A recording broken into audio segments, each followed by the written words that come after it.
আসসালামু আলাইকুম। আমরা আজকে জানবো আমাদের ইসলামিক ইতিহাসের খালিদ বিন ওয়ালিদের কথা।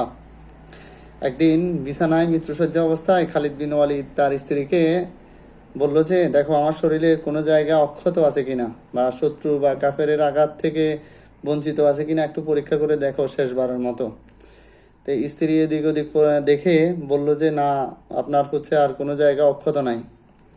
এই কথা শুনে খালিদ বিন ওয়ালিদ আফসোস করে আক্ষেপ করে বললেন, দেখো আমি সবসময় যুদ্ধের ময়দানে যেতাম যাতে আল্লাহ আমাকে শহীদ মৃত্যু দান করে, কিন্তু আল্লাহ আমাকে এইভাবে মৃত্যুটা পছন্দ করেনি।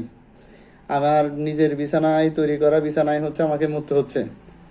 তো এই আক্ষেপের কথাগুলো শুনে স্ত্রী কিছুক্ষণ নীরব রইলেন, চুপ রইলেন। এরপর সে কিছুক্ষণ পরে তার বিখ্যাত উক্তিটি চারলেন যে, দেখেন, আপনার জন্য রাসূল সাল্লাল্লাহু আলাইহি ইসলাম একটা নাম ঠিক করেছেন, সেটা সাইফুল্লাহ। অর্থাৎ সাইফুল্লাহ শব্দের শাব্দিক অর্থ আল্লাহর তরবারি।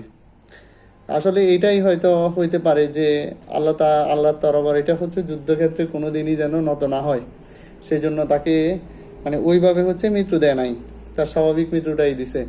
আর আল্লাহর তরবারি কখনো নেতিয়ে পড়ুক কোথাও, আল্লাহ সেটা কখনো চায়নি।